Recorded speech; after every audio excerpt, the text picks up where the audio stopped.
Bueno, yo empezaría diciendo que el inserso es un gran desconocido, pero además es un gran desconocido precisamente porque se le asimila siempre al programa de turismo, que es verdad que es la identidad, la imagen de marca del inserso son los viajes y los viajes de personas mayores. Y decía que es un gran desconocido porque en realidad la actividad del inserso y todas sus funciones, incluso su gestión de presupuesto, etcétera, pues es bastante más amplio que solo el programa de turismo, pero es cierto que es la imagen de marca. Dicho esto, es cierto que el impacto que tiene el programa de turismo y también el programa de termalismo social, pues hombre, son impactos beneficiosos, que es lo que se busca en lo que es el envejecimiento activo de las personas mayores. Y es una prestación, además, esto es poco conocido, es una prestación complementaria de seguridad social, están concebidos así. Tiene impacto entonces beneficioso en términos de contacto entre personas mayores, movilidad, envejecimiento activo, ocio, etcétera, pero también tiene luego una deriva de impacto importante económico en lo que es el sector turístico.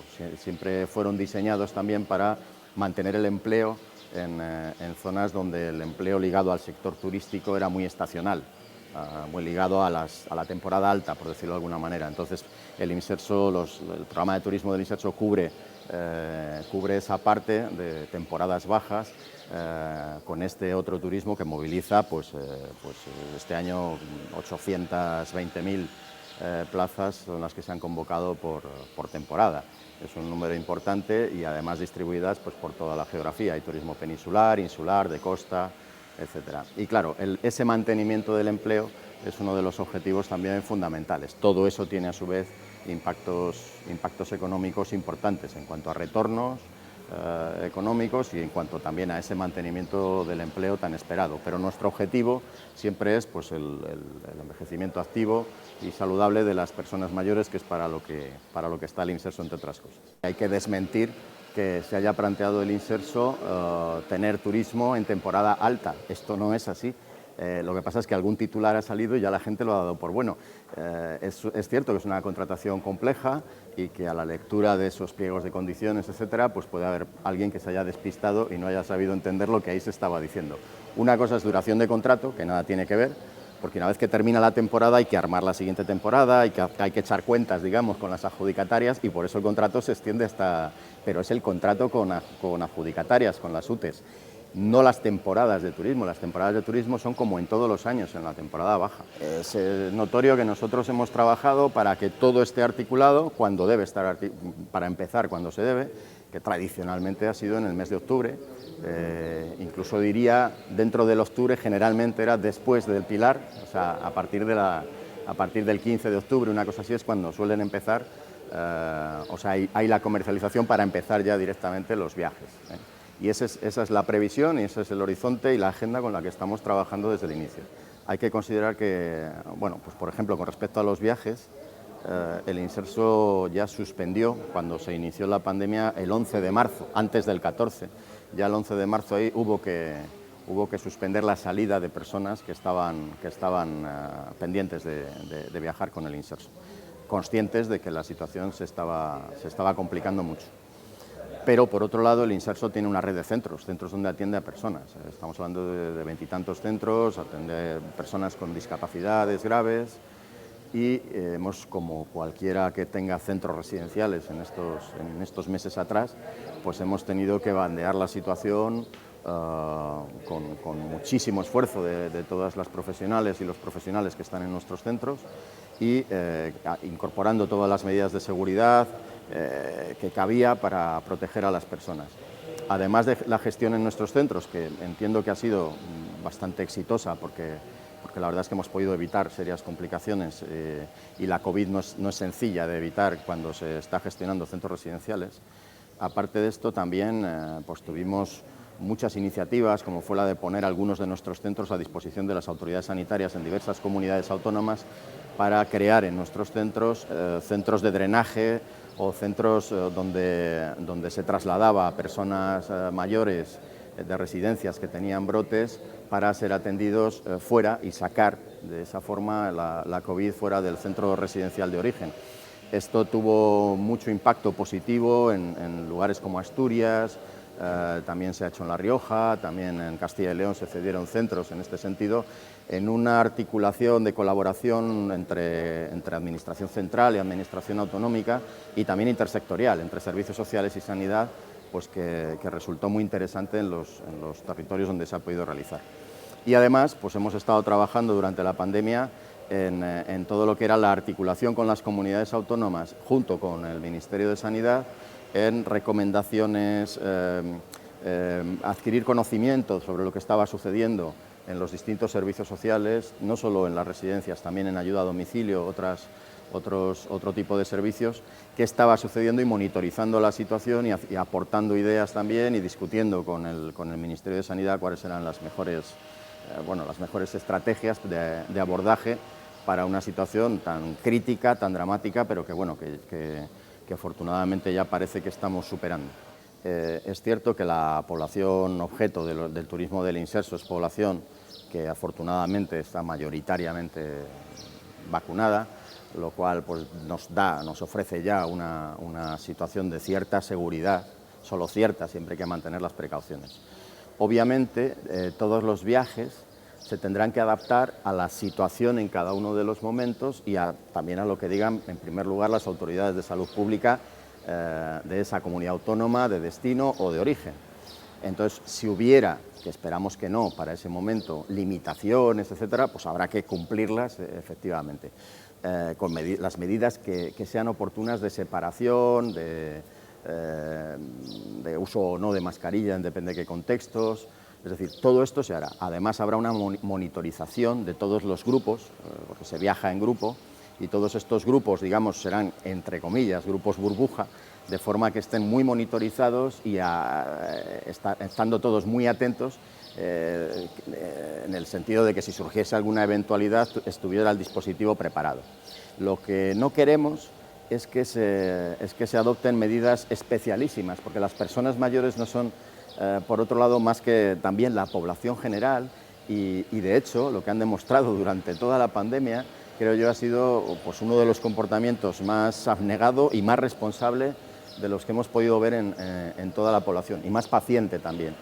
Y en ese sentido estamos esperanzadísimos en que no va a haber problemas, en que las medidas que se van a adoptar, tanto en viajes como en hoteles, como en actividades, son las adecuadas y que sobre todo hay que estar preparados por si surgiese alguna eventualidad, tener inmediatamente el protocolo, el plan de contingencia, ese tiene que estar articulado porque es algo que se exige a las organizadoras, a las licitadoras de los viajes, que tengan todos esos protocolos bien armados. Además de esta monitorización y de la conexión con las sanidades de los lugares de destino para tener inmediatamente también la atención sanitaria que fuera oportuna.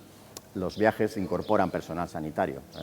A los grupos van acompañando siempre personal médico y personal de enfermería, que también pues, tendrán una tarea sobre todo de monitorización de lo que esté sucediendo. Pero entendemos que si toda la población puede viajar, las personas mayores perfectamente, y tampoco con unas medidas especialísimas, porque se trata también de disfrutar. Bueno, en materia de atención a la dependencia, el Gobierno de España ya tenía un planteamiento, el Gobierno de coalición, un planteamiento voy a decir, de reactivación de la atención a la dependencia, porque veníamos padeciendo también el freno que supusieron los recortes del año 2012. Y aquí lo que se ha articulado son algunas medidas de corto plazo, pero con visión a 2040-2050. Las medidas de corto plazo son lo que se ha venido a denominar el plan de choque de atención a la dependencia, que no es más que un conjunto articulado de medidas muy concretas que estamos desarrollando ya con las comunidades autónomas, que también tienen el sustento de unos incrementos presupuestarios que se dieron en el año 2021 de 600 millones por parte de la Administración General del Estado. Es decir, en el año 21 hemos pasado de 1.400 millones de inversión en dependencia por parte del Estado a 2.000 millones, con la intención y el compromiso político de que el año siguiente haya otros 600 más y al año siguiente otros 600 más, solo en la inversión estatal. Pero el dinero, el presupuesto, tiene que traducirse en acciones concretas de mejora. Dentro del plan de choque hay muchas medidas, hay por lo menos, las explicaré hoy, unas 16 medidas, algunas de las cuales, eso sí, son fundamentales. Por ejemplo, hay la decisión de que las listas de espera en atención a la dependencia, tanto en el proceso de valoración como en la percepción de servicios, en la entrega de los servicios a la ciudadanía, que esos plazos se tienen que acortar sí o sí, que no podemos tener a cientos de miles de personas dependientes y sus familias, además, haciendo de cuidadores informales. Es una situación que no nos podemos seguir permitiendo y, por lo tanto, hay que atajar el problema de las listas de espera. No se va a hacer en 6 meses, no se va a hacer en un año, porque es mucho lo acumulado, pero la dirección está clarísima y las medidas que están aportando las comunidades autónomas están siendo pues, muy valientes, y estamos ahora monitorizando qué va a ocurrir con esa lista de espera. Hay otras medidas que van ligadas al personal. Es muy importante que los recursos humanos en España dedicados a los cuidados empiecen a tener también otro enfoque. Otro enfoque porque nuestras trabajadoras, hablaré en femenino porque es mayoritario el empleo ligado a este sector es femenino, nuestras trabajadoras cubren unos de los trabajos peor pagados, con más penosidad, en los que tienen menos acceso a formación, etcétera, cuando están trabajando con una materia tan sensible como el contacto directo con las personas, sea en servicios de atención residencial o sea en servicios de atención domiciliaria. La mejora de las condiciones laborales de este personal tiene que estar incorporada, es decir, si la financiación va a proveedores, muchos de ellos privados, esto es así, una parte de esa financiación se tiene que incorporar a mejoras salariales, pero no es solo eso, también hay problemas de temporalidad en los contratos y de parcialidad en los contratos que han de ser atajados. España va a necesitar de aquí a 2040 unas 290.000 personas más trabajando en el sector cuidados. Tenemos que prestigiar ese entorno laboral porque no es en este momento precisamente el sector más atractivo. Y hay una tercera parte de medidas, un tercer bloque, que son las ligadas a la mejora de los servicios que está recibiendo la ciudadanía, y en este sentido hay que revisar muchísimas cosas. Hay que revisar el catálogo de servicios y hay que revisar, bueno, ahora nos encontramos precisamente empezando a negociar el acuerdo de acreditación y calidad de los servicios, es decir, lo que indicará cuáles deben ser los contenidos de los servicios, las ratios también de personal de los servicios, cuáles deben ser las atribuciones, es decir, lo que tienen que aportar de valor añadido a los apoyos que tienen que recibir las personas. Ese es un debate ahora que es un debate de calado para años, pero en todo caso las atenciones que están recibiendo, el catálogo de servicios de la Ley de Dependencias es muy corto y no solo es exiguo, sino que está muy poco coordinado entre sí, porque la adaptación de los apoyos a las personas es algo que tiene que considerar su ciclo vital.